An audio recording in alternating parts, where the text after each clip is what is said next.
Hello, I'm Catherine LeGrand. Welcome to my South Durham, North Carolina flute studio.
There are a number of tricky fingering patterns in this piece. For starters, there are a lot of E to F sharps and B to C sharps. I call that one the claw. So you're going to make sure that your fingers move really well together on those fingerings. And in general, I think you should practice several patterns to help you with this piece. Of course, the D major scale, which is the key the piece begins in, the B flat major scale, which is the key that it modulates to in measure 19, and also you should practice the A major scale, which is the pattern that measures 44 and 45 are based on. You should also practice your chromatic scale, because there are lots of little chromatic parts to this piece. You should also practice your B flat major arpeggio and your G minor arpeggio, which you'll find in the Piumoso section, which starts in measure 19. So those are some general patterns that you can work on that will help you. Okay, now let's work on that tricky passage in measures 43 through 48. It starts off as a D major scale beginning on G, G, F sharp, E, C sharp, B, C sharp. It just simply eliminates the D. So don't let that trick you. It's just a D major scale minus the D. Right? And then in measure 44, here's where we have 44 and 45. It's where we have that A major scale. And if you haven't learned your A major scale yet, the notes are A, B, C sharp, D, E, F sharp, G sharp, A. So I would say let's play that first.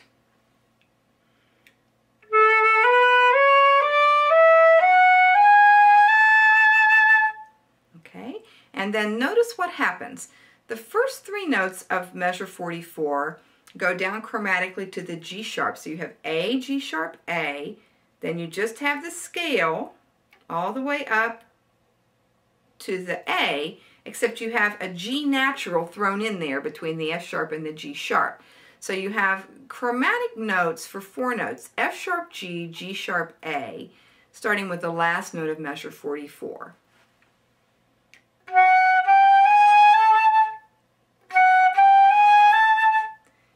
it continues on with the A major scale. Until here. You have E, E sharp, F sharp. Don't let that scary old E sharp mess you up. It's just the same fingering as an F natural, which you already know. So you play the E sharp, and then the F sharp. And also, during these three notes, you'll be slowing down and also just working to really get your tone really clear.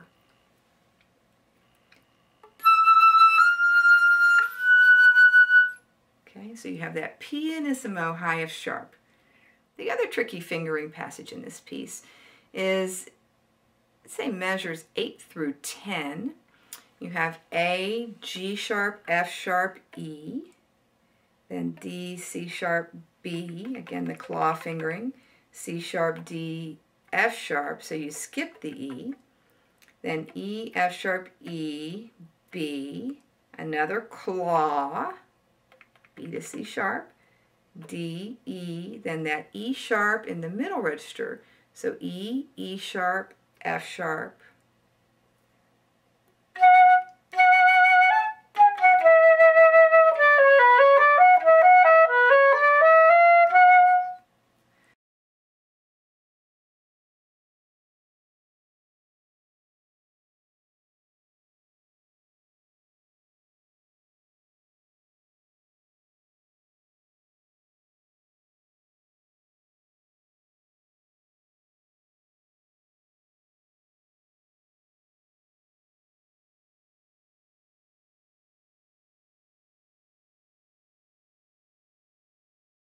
The final tempo change is in measure 66, which is a piumoso. I actually like to play this one even a little faster than the first piumoso, just to give it kind of a fun flourish at the end. Whee, we're done.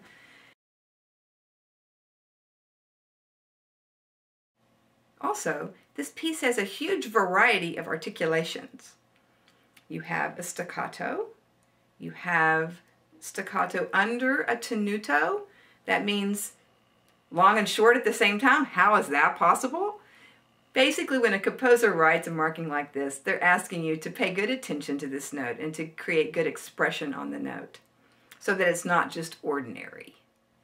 There are also tenuto notes with a line, and that means to play full value with good sustaining air.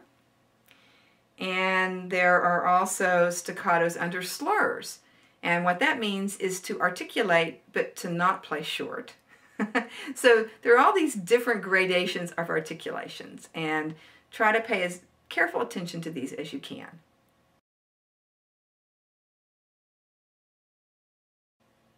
This piece includes almost every possible dynamic: pianissimo, piano, mezzo piano, mezzo forte, forte, and fortissimo. Make sure to pay good attention to these dynamics to give your piece a lot of contrast. Pay particular attention to your crescendi diminuendi with careful control of your pitch. Try to emphasize the contrast in the dynamics, especially the diminuendo in measures 16 through 18, and then the fortissimo in measure 18. Try to make a big difference here. The especially difficult dynamic challenge in this piece is the pianissimo phrase in the high register at measure 46. Okay, so really work on your tone to keep the tone very clear and very light and not loud up there. Try using the wet insides of your lips to create fast air. I'm talking about way up in here and way down in here, and use those together with your tongue to create fast airspeed to keep the high notes clear.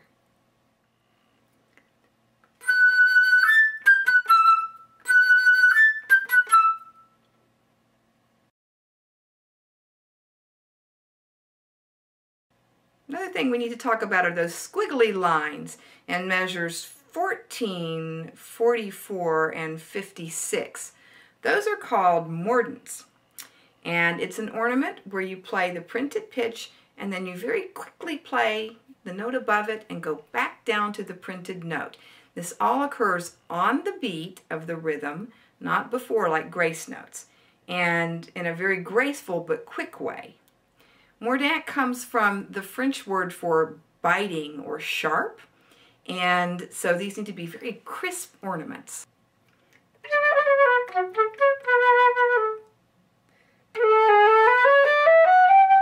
Okay, good luck on your auditions.